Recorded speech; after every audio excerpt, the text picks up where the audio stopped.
Well, this is very exciting. This will probably be my only chance to drive this version of the RAV4. This is the Woodland Hybrid all-wheel drive, and this is the electronic on-demand all-wheel drive, 2.5 liter four-cylinder electronic CVT. Toyota RAV4 has always been one of those SUVs people buy because it just makes sense.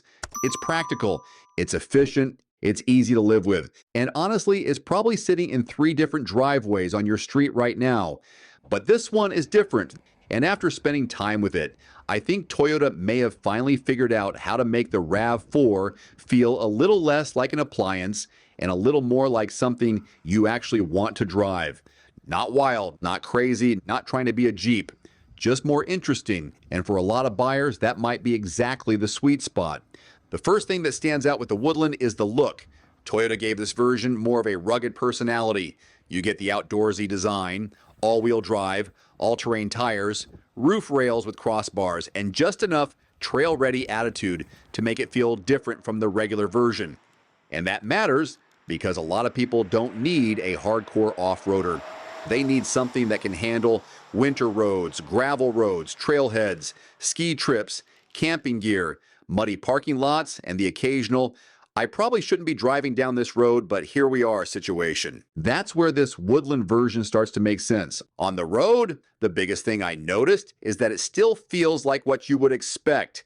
Let's find out how it does in terms of its on-road driving dynamics and road manners here around the cones. A little acceleration, and then some more driving fun. Thank you for watching, by the way.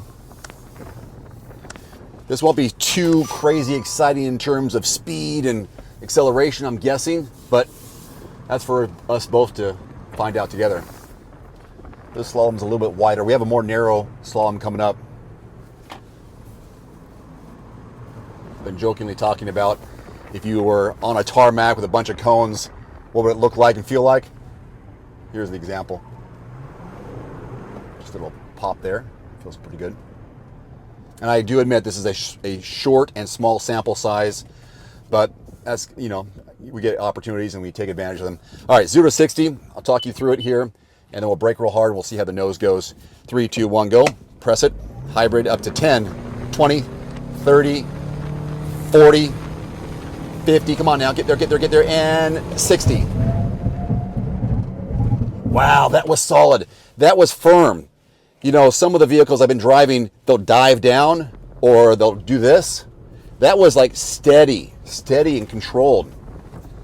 And the acceleration, not the best, definitely not the worst.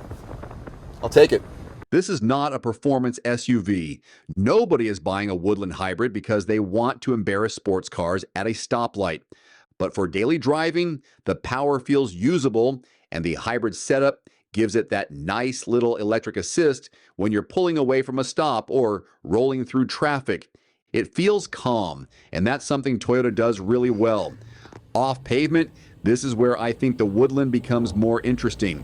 Again, this is not trying to be a 4Runner. It's not trying to be a Wrangler. And if you treat it like one, that's on you. But on dirt roads, gravel, rutted surfaces, and light trails, the Woodland has just enough confidence to make you relax a little.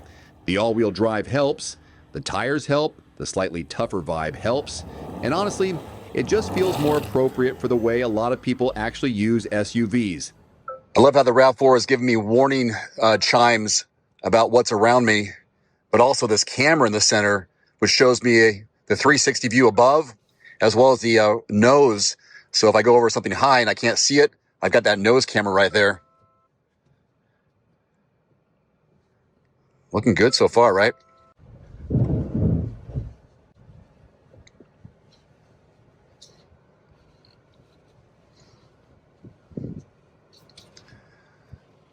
Up another section. Camera's still on, which is good because I can't see over the nose. All right, this is gonna be a good little test here. I've got a sharper incline. You'll see in a second. There it is. Camera's still on.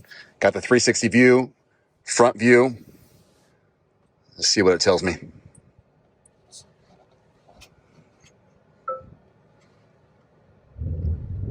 Tires are spinning a little bit, getting traction.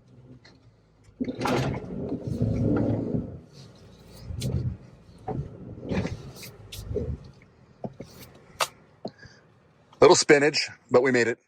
Inside, it still feels very Toyota.